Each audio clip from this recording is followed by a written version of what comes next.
Bismillahirrahmanirrahim. Assalamualaikum warahmatullahi wabarakatuh. Dan salam sinar keharmonian.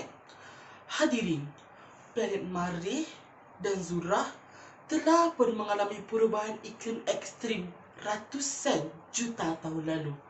Kini, bumi seolah-olah mengikut jejak langkah dua planet tersebut. Malaysia menjadi antara negara dunia yang bakal dilanda kiamat iklim diramal pada tahun 2040, bermakna 17 tahun lagi.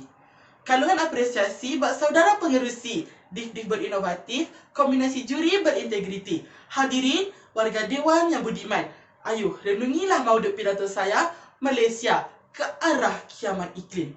Hadirin, menurut Kamus Dewan edisi keempat, frasa kiamat boleh ditakrifkan sebagai hari yang digambarkan sebagai musnahnya alam dan bumi atau kehancuran alam semesta dan isinya.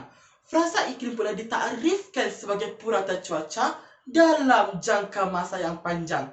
Tuntasnya, frasa kiamat iklim memberi gambaran kepada kita bahawa dunia akan mengalami kemusnahan secara keseluruhannya disebabkan oleh fenomena-fenomena alam yang berlaku seperti yang diramalkan. Oleh itu, 3 kupasan idea akan saya ujarkan. Hadirin, pertama, suhu global meningkat menuju ancaman sejagat. Sekilas fakta, kenaikan luar biasa suhu global antara faktor kemudaratan serius kepada ekosistem, pemanasan global atau juga disebut perubahan iklim atau krisis iklim adalah suatu proses meningkatnya suhu rata-rata udara, atmosfera, laut dan daratan bumi. Penyebab utama yang menimbulkan pemanasan suhu pada saat ini ialah pencemaran gas rumah hijau, terutamanya gas karbon dioksida.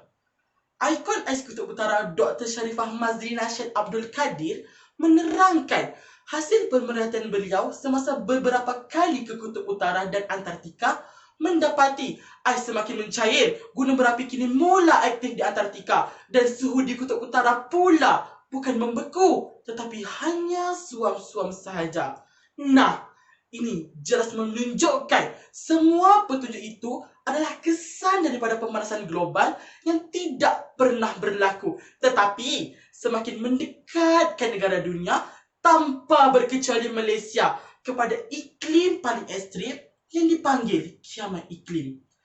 Kajian yang dijalankan oleh Institut Pendidikan Hidrolik Kebangsaan Malaysia telah meramalkan bahawa kemarau serius akan melanda Malaysia antara tahun 2025 hingga tahun 2035.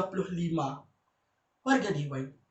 Kedua, ekosistem kian goyah, buana kian parah.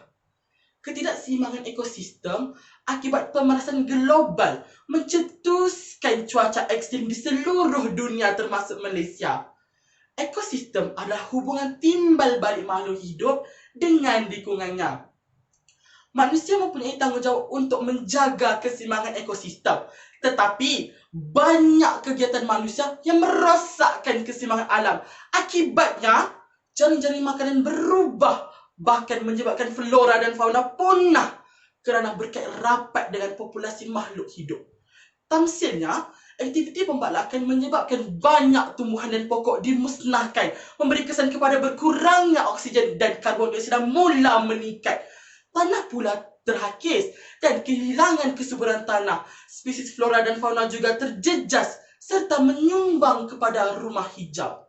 Malaysia tidak terkecuali daripada menghadapi kesan daripada situasi paras laut yang meningkat, ekosistem terganggu, kejadian cuaca ekstrim yang lebih kerap berlaku dan perubahan iklim.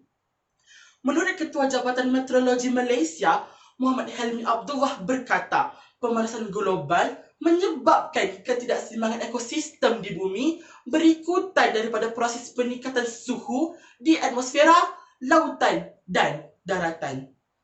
Hadirin dan hadirat sekalian, ketiga, sikap manusia durjana merubah iklim dunia. Apa yang kita tahu mengenai perubahan iklim? Perubahan iklim merujuk kepada perubahan jangka panjang dalam suhu dan corak cuaca.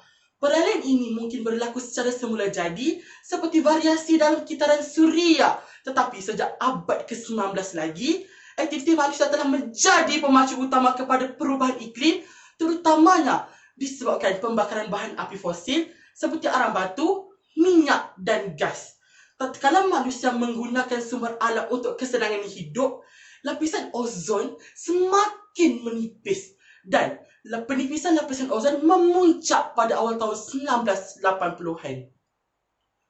Berdasarkan laporan persidangan Konvensyen Rangka Kerja Perubahan Iklim Pertubuhan Bangsa-Bangsa Bersatu, unjuran dibuat bagi suhu purata tahunan dari tahun 2030 sehingga tahun 2050 di semenanjung Malaysia, Sabah dan Sarawak. Suhu 26.0 darjah Celsius hingga 27 darjah Celsius. Peningkatan suhu yang berterusan ini menunjukkan bahawa pemanasan global bukan sahaja memberi impak di kawasan kutub tetapi turut membabitkan negara ini. Kenaikan suhu mencairkan tanah beku dan berpotensi memendapkan banyak bangunan jalan raya serta boleh mengakibatkan tanah runtuh. Warga Dewan, harus dikejut mana yang lena, harus ditegur mana yang alpa. Sebelum manusia terus ditimpa bencana, sebelum alam mulai berbicara. Oleh itu, ayuh warga bumi bertuah, marilah kita melangkah berganding bahu untuk menjaga kesejahteraan alam melalui pelbagai usaha seperti kita semula. Kurangkan penggunaan plastik dan karbon serta banyakkan penanaman pokok agar kiamat iklim tidak berlaku. Sayangilah alam sekitar seperti anda sayang akan keluarga tercinta. Jika anda ingin lihat alam terus tersenyum, jaga dan peliharalah dengan penuh kasih sayang. Sekian pembidato berbisi, mohon undur diri. Wassalamualaikum warahmatullahi wabarakatuh.